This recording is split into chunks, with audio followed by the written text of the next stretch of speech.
It's my great pleasure to welcome back to the show Derek Wallis, former Soros trader. And I have some big announcement to make. He's also the author of Occupy a Job on Wall Street. Derek, thanks for joining us. I appreciate that. It's something that I had kept, my friends and I had kept anonymous for obvious reasons. And turns out a journalist is going to write about it. So I figured we might as well just get in front of it. And you're my favorite podcaster, so I might as well start here. So for those who don't know it, Occupy a Job on Wall Street is the hilarious and just absurdly awesome kind of tales of the late 90s, early 2000s on Wall Street. And you have a podcast, and then you also wrote some pieces. Can you tell us what brought about, how did it start, and what prompted you to take up the pen and the kind of let's just call it, you said it's a screenplay, but I don't know if it's quite a screenplay yet.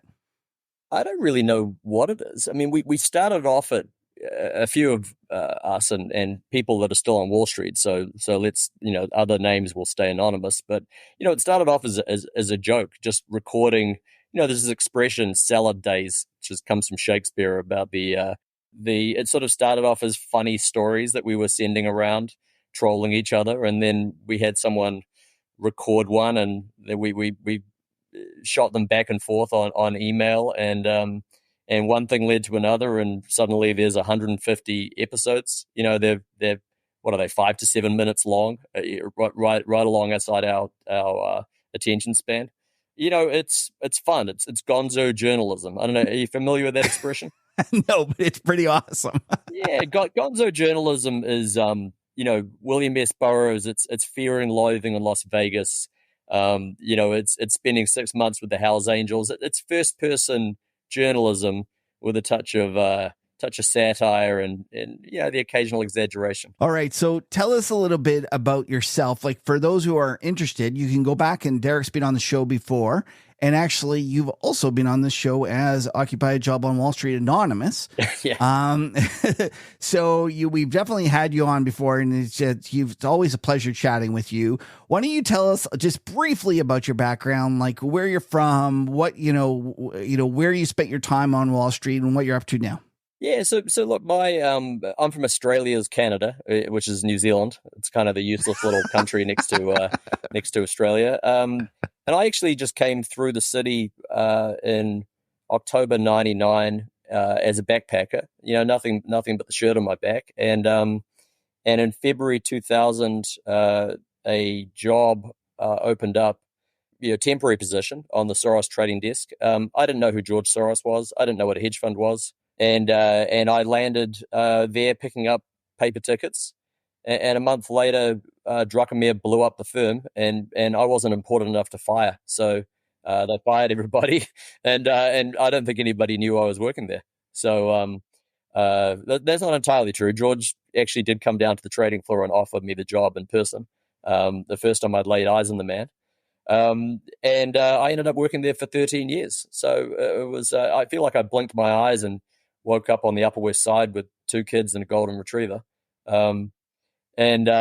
Time's flown, and Wall Street has been very good to me, as has, Soros, while I was there, was extremely good to me. I was there 13 years. I left 2013 and helped found a investment fund.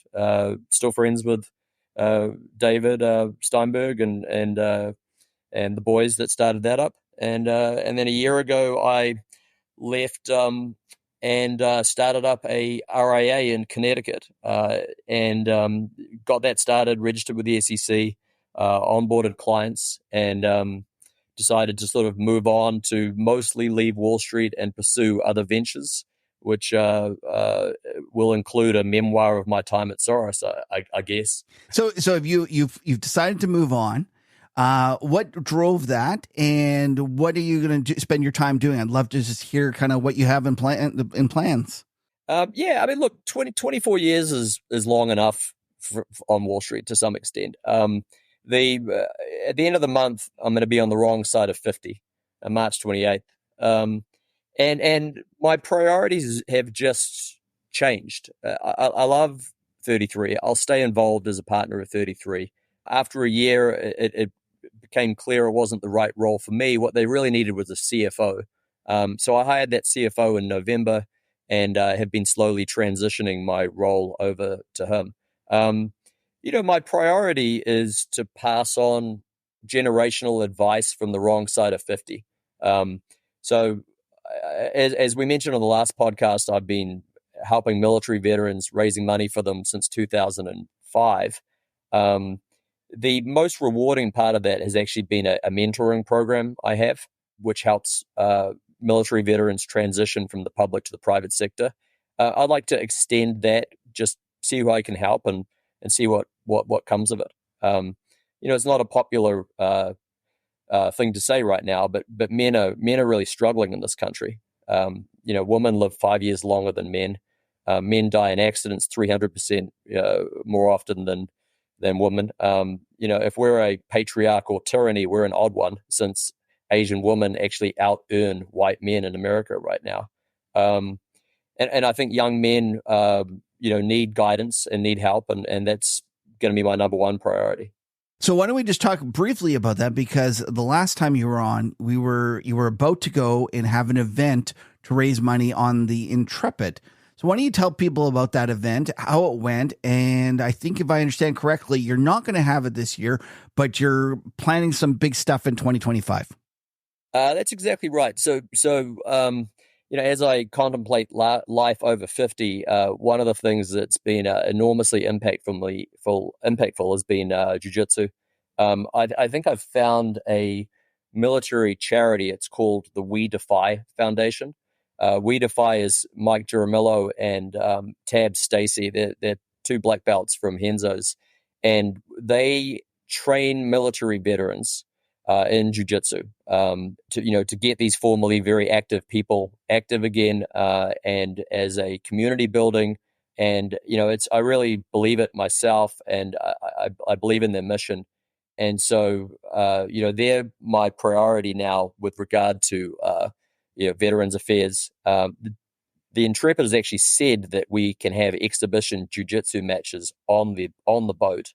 So the event's always been a casual affair, just beers and networking. So it'll be beers, networking, and fighting next year. So I don't quite know if they know what they've agreed for, but that's the plan. I think they're a wonderful organization. I'm going to do everything I can to help them out, and hopefully get to strangle some people as well. Right, and you're looking for a sponsor, but it's not like a big, large sponsor. Is that correct? Yeah, we'll do the event if we can to bring in the right sponsors that can anchor the event. Bloomberg has supported our events on the Intrepid, maybe 7 or 8 events so far. If we can have them step up and some other ones, that would be great. The jiu-jitsu, there's 5 Henzo gyms just in Manhattan. I believe there's 40 across the country. It'll be a popular event. I won't talk anybody's ear off about jiu-jitsu, but it's basically wrestling for smart people. There's a lot of very sophisticated, successful people that train. I think it'll be a big event. We'll see how it shapes up. Okay, so if you're a large sponsor that's interested in getting involved with Derek's cause, make sure you reach out to him. Wrestling for smart people. What was it like trading for smart people when you were on the Soros desk? Why don't we start with, you talked about George and Gould. I thought it was an hilarious story. I was wondering if you could be so kind to recount it for us. This is a classic George story. We were all sitting on the trading desk, and it was coming into the financial crisis, and George is in Davos being interviewed by Maria Bartiromo, and she says, George, we know that you are long a lot of gold, and he looks kind of confused. He doesn't know how Maria knows that we're long gold, and we were long something like $5 billion worth of gold. I mean, we had gold under the Swiss airport. We had gold futures, and we had eventually maxed out on gold futures, and we started buying GLD, and this is when GLD traded 20,000 shares a day, and so we essentially created the market for GLD, and she says, he sort of looks a bit confused, and she says, what do you, prompts him, says, what do you think of gold? And he says, well, Mary, I think gold is in a bubble. And of course, gold plummets when he says this, right? And the rest of the interview is pretty unremarkable. And he calls up the trading desk and says, ask where the P&L is. And we're like, George, we're down $800 million. He's like, well, why are we down? And it's like, well, gold's down 10%, and he says, why is gold down? And we're like, George, you're on the TV saying it was in a bubble. And he said, I'll never forget this. He goes, I said it was in a bubble, but I did not say it was going to burst. Buy $200 million of the gold. No. That is such a great George, story. And a lot of people have been talking about that George Soros quote, when I see a bubble, I rush in to buy it. And I actually wonder if, George is fairly old now and he's probably not involved with the markets, but would he be kind of in his element in terms of the amount of bubbles that are there? And do you think it's a danger that we've actually might have created, but by kind of adopting George's philosophy about bubbles, we've created more bubbles, or at least we've sped them up? Yeah, I mean, there's two parts to that question, right?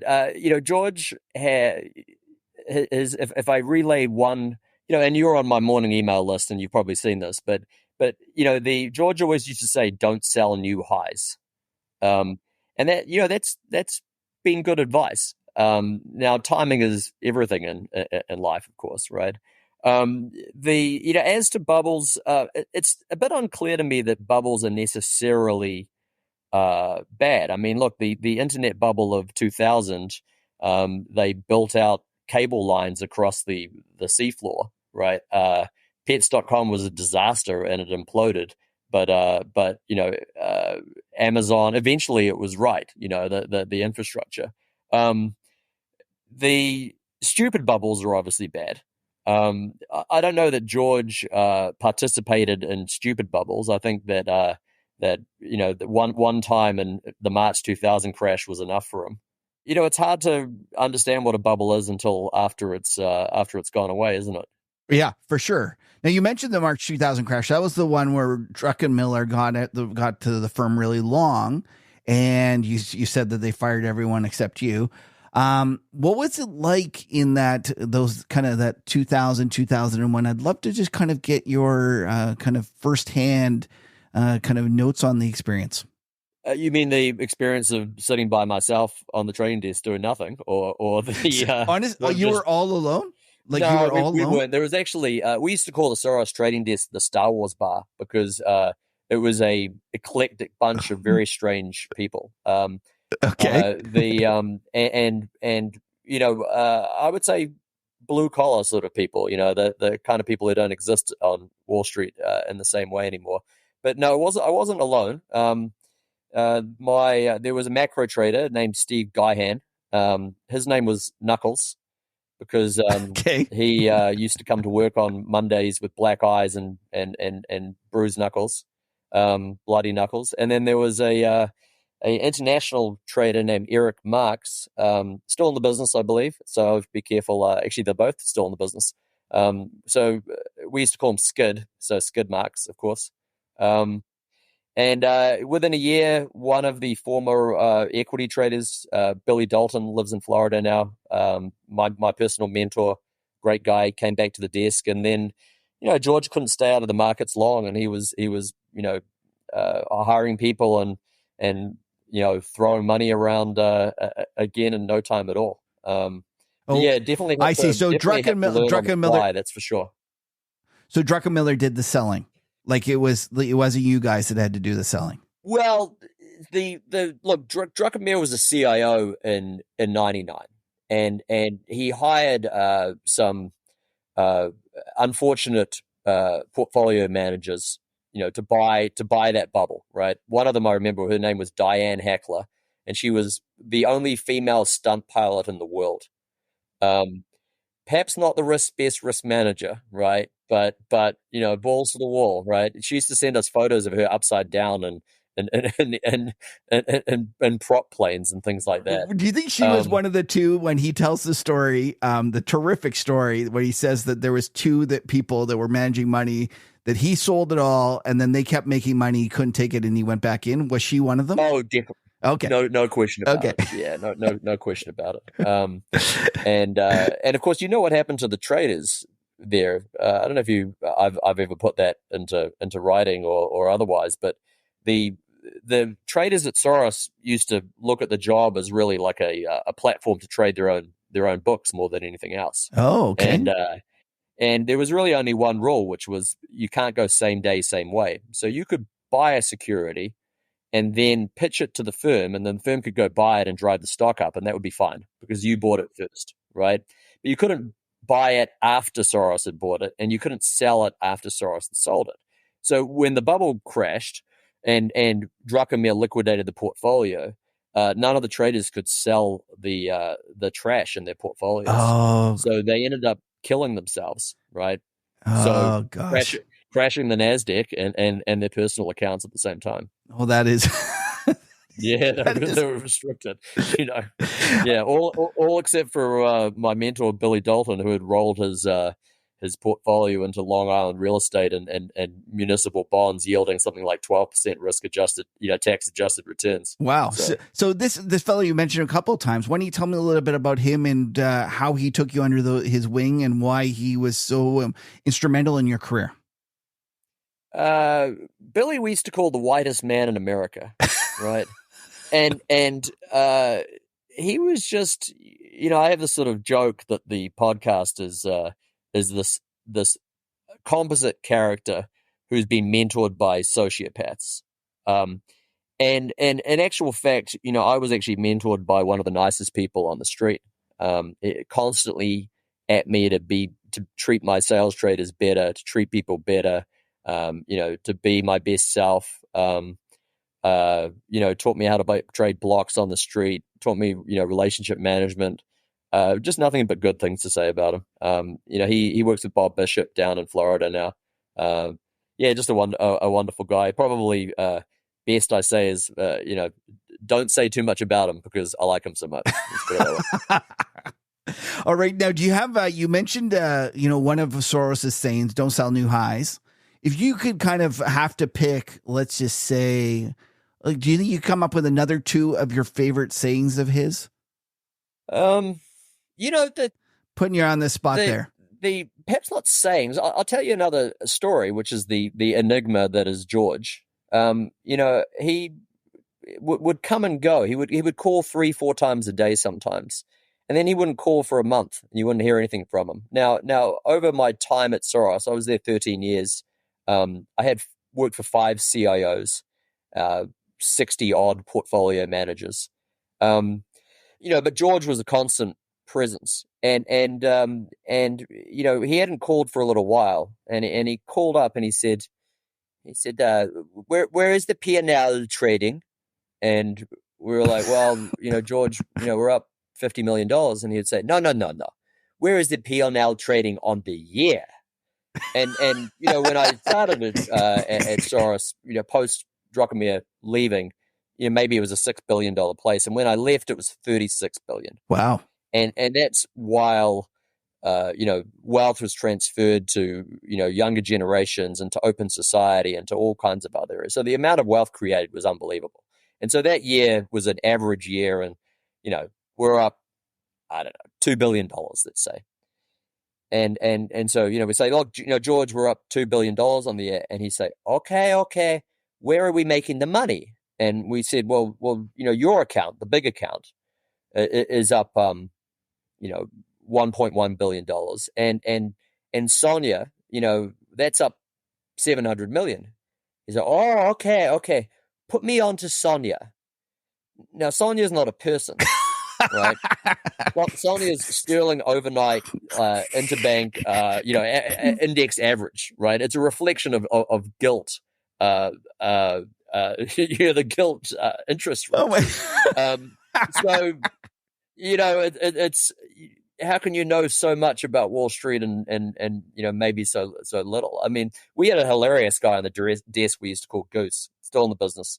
and he would do a great George Soros impersonation, but well, let's not say, him and some of the other traders we would also try to get George to say unusual things. Okay. So we had a position, a DVO1 position, which is an expression of interest rates, right? Yep. And he would call up and look for the DVO1, and we would pronounce it DVDs instead. This is the era of DVD Blockbuster, right? And so he would say DVO1 back to us, and we'd say the DVDs, yes, the DVDs, they're at XYZ. And until we had actually start saying DVDs on the phone to us. And then he actually sat in an investment meeting and he was talking about the DVDs and how much money that they made from them. And you could see just silence across the investment committee. Nobody knew what he was talking about, and everyone's too afraid to say anything. He must have been just in terms of when you were working for him as a boss, just a wonderful man to put up with you guys. And he must seem kind and willing to laugh at himself. When people think about George, at least a certain segment of the population thinks about George, they think about, San Francisco DAs. But George doesn't know who the San Francisco DA is, right? At all. He's got no idea who this person is, right?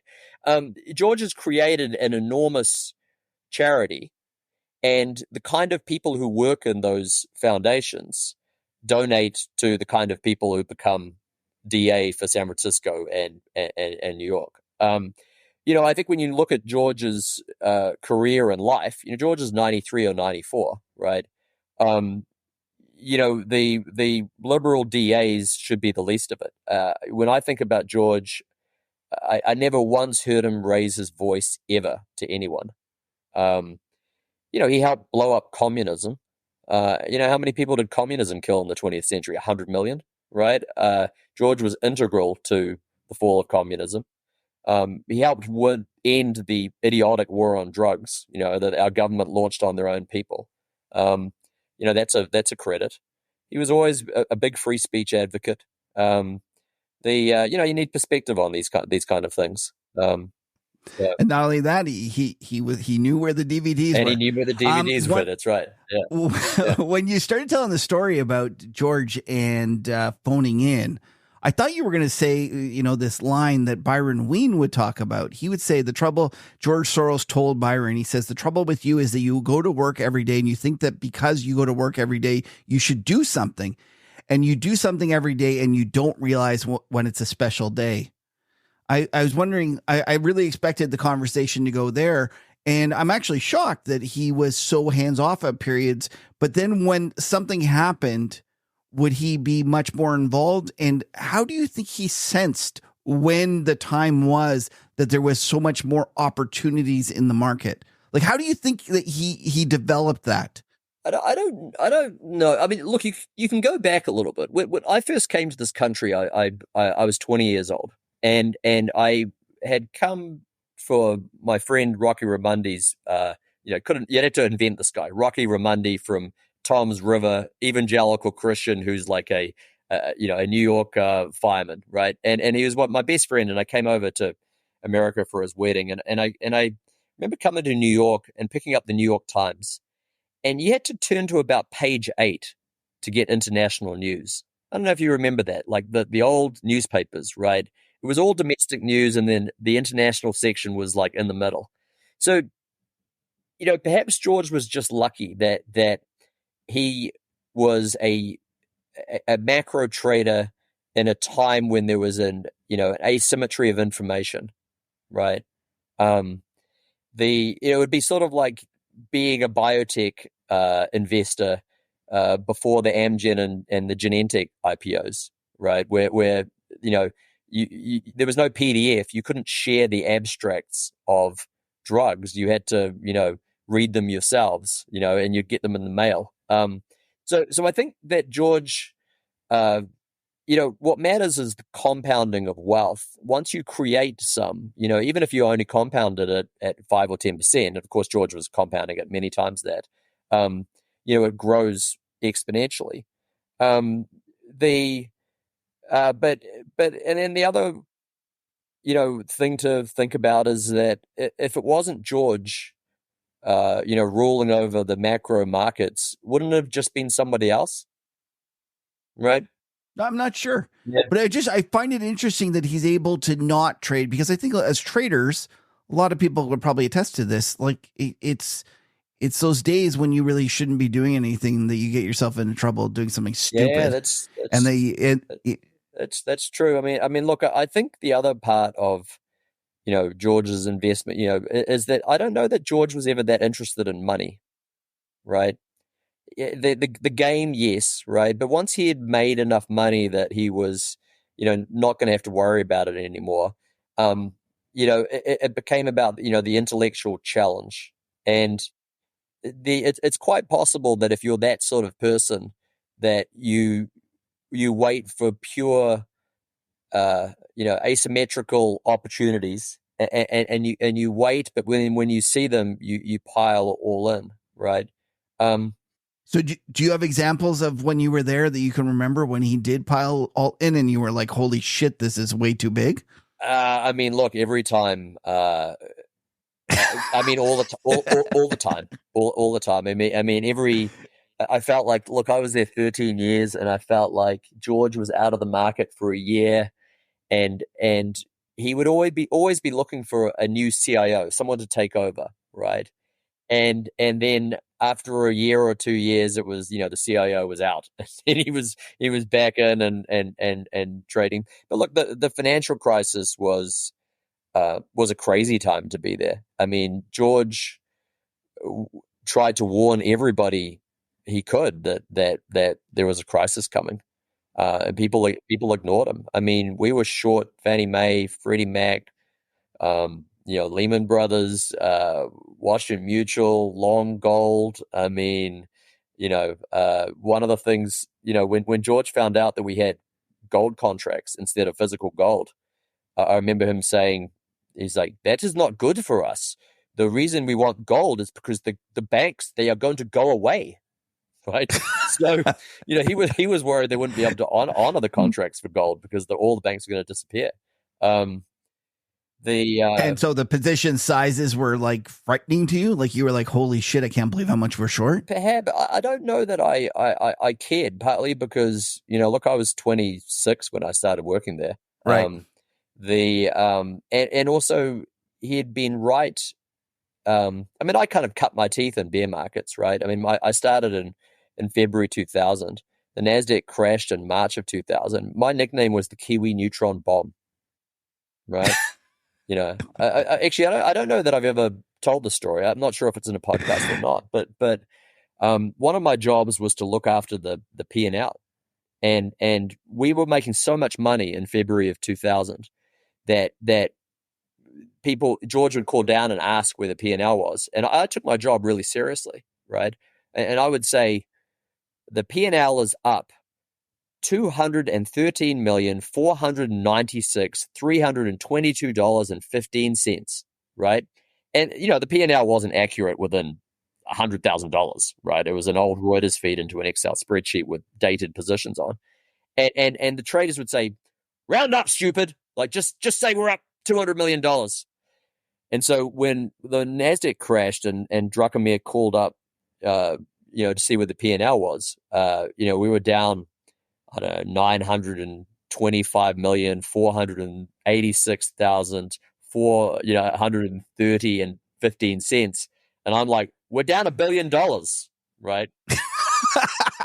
And then, calls George. George comes in and just cleans house, fires everybody. Okay, so you've given me two. Do you think you can give me one more George Soros kind of, let's just say, sayings or things that was kind of stuck in your mind about him? I'm gonna save that for the memoir, right? Oh, you are? Okay, I got it. But I will tell you a story about the trading desk, because I love those guys, and I loved working there, and I miss them all. And if any of them are listening to this, I'd love to catch up again. When I arrived on the trading desk, the internet was kind of a new thing, and one of the first things people did was look up naked lady photos, right? Like that's what you did on the internet in February of 2000. And George wasn't completely blind to this behavior, and assigned an IT guy to keep that sort of behavior off the trading desk. And let's call him what shall we call him? Let's call him Art. And the Art ended up actually indexing a large pornography collection and sharing it out on a pretty regular basis. And I remember asking him and saying, aren't you worried about like human resources finding out about this? And he's like, well, who do you think gives them the reports, right? So the legendary story about him was there was there was constant gambling on the trading desk, and one of the we already mentioned him, Eric Marks, and he was bragging about how many dumplings he can eat, and somebody said, oh look, you got to eat 40 dumplings, and of course he couldn't do it, and he tapped out at 30, and the IT guy came over and said, I'll do them, and the betting got up to $10,000. And one head trader put $10,000 in it. So I started betting, and he orders these, and of course he ordered fried dumplings, much easier to eat than steamed dumplings, and he kills them, and he gets $10,000, and the other head trader goes, I'll give you $500 if you can eat the stick of butter. Now there was a massive stick of butter, huge thing, right, in the fridge, and he chops it up into little pieces, eats the entire thing, $10,500, exactly what he was short on his wedding. Right, it's a stick of butter story. So. That's a stick of butter. And so now, for those who don't know, Occupy a Job on Wall Street is all these sorts of stories and many more. What was it like putting pen to paper and kind of thinking about those throughout the years? Like, is it something that you still smile about, and was it tough to remember them all as you get older? No, it was. I mean, it's just fun, I mean, I've always been interested in writing. I don't see this as being some, huge success. Most artistic ventures fail. The chances are that this will as well. One of my favorite things to do, I have a restaurant on 31st Street. One of my favorite things to do is to meet people of my generation and discuss these stories. The iPhone wasn't invented in 2006. Social media wasn't ubiquitous. To some extent, a lot of these stories haven't been told, and they're genuinely hilarious. And listening to, my friends remind me of some of the things we used to get up to and what they used to get up with. And, I feel like to some extent, and I'm no doubt just reflecting my age, I feel like everyone's got to kind of stick up their ass recently, right? And the slightest thing is blown out of all proportion. I don't think it's a healthy, place for society. I think people need to have a little bit of, teasing and peer pressure is actually good. It keeps you in line. It makes you stronger. It makes you more resilient. I like. I think it was a healthy time on Wall Street in some ways, at least personnel wise. So, right? So what's up for Derek in the coming years? You're going to sit back and you're going to write this memoir, and are you going to just put your head down and get it done, or is it something you're going to take your time on? Well, it's mostly done. Oh, really? Right? Okay. There's 150 short stories. I don't own all of them. There's, like I said, I have some partners. The material's there. It needs to be rewritten for my 14-year-old daughter. And many of the podcasts have been taken offline. In part for that reason, in part for if you want somebody to pay $9.99 for a book, you can't give it away for free. Right. Yeah. Okay. I have a lot of plans. I do intend to stay involved with 33 as a outside consultant. I loved starting up Marlowe Partners. I would love to advise other people starting up their own funds. I do think family offices are a fascinating part of the business right now. I've had experience setting up organizations like that. I think you need to find something you'd do for free and find a way to get paid for it. I've never accepted a dime for my mentoring of military veterans. I would mentor people for free. Maybe there's a business model in there, not for military veterans. I would never ask them to pay me, but for people who didn't serve our country. That'd be very interesting. I have an absolutely insane idea, which is that I've been a New York City gun owner since 2006, and as soon as the Supreme Court changed the rules, I got a concealed carry license. Probably not, a good idea to say too much about that business idea right now. Let's just call it personal and professional development and security. Take people to jiu-jitsu, teach them about personal security. Derek, what do the folks from back home here, in New Zealand think when you hear they hear that you're? Oh, they think we're insane, But they America is a crazy place, I mean, I heard a line that I loved, which was America loves a crime story because America's history is a crime story. Okay. Right. You don't want to take America too seriously, right? Everyone's all horrified about like Trump, for instance. And, Trump has a sense of comic timing that it took me a long while to get that sense of humor, right? But he has a sense of comic timing that is absolutely brilliant. I mean, it's literally genius, right? You can argue whether he was a good or bad president, right? But I mean, the guy's hilarious. He's really funny. Well, you're absolutely correct. And I think a lot of stand-up comedians are probably itching for him to come back and to be the president again for all the material. I mean, it's almost hard to make fun of the guy, right? I mean, because he's constantly, self-deprecating humor is a wonderful ability to have. Well, I'm not sure that Trump will be self-deprecating, but I definitely think that you are willing to laugh at yourself and tell some great stories and stuff. So in terms of in the markets, is there anything at the end here that as you kind of, experience these crazy times, we're sitting there with the AI bubble and all these things. Is there anything that you kind of really noticed has stuck out to you that you wanted to talk about or highlight recently?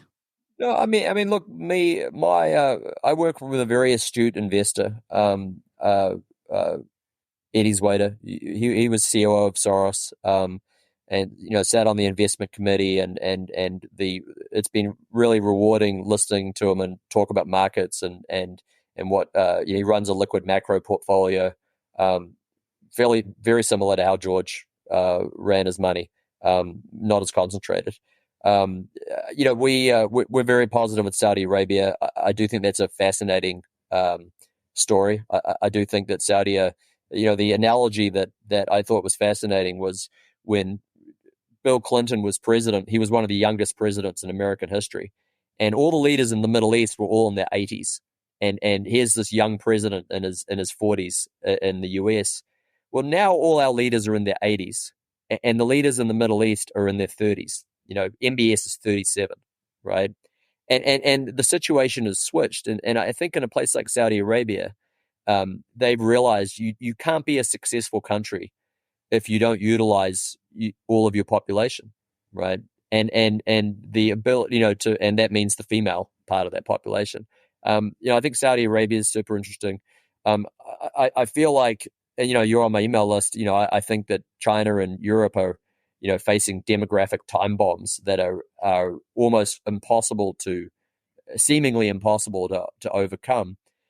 Japan has sort of gone through their demographic time bomb, and again is utilizing the female part of their workforce.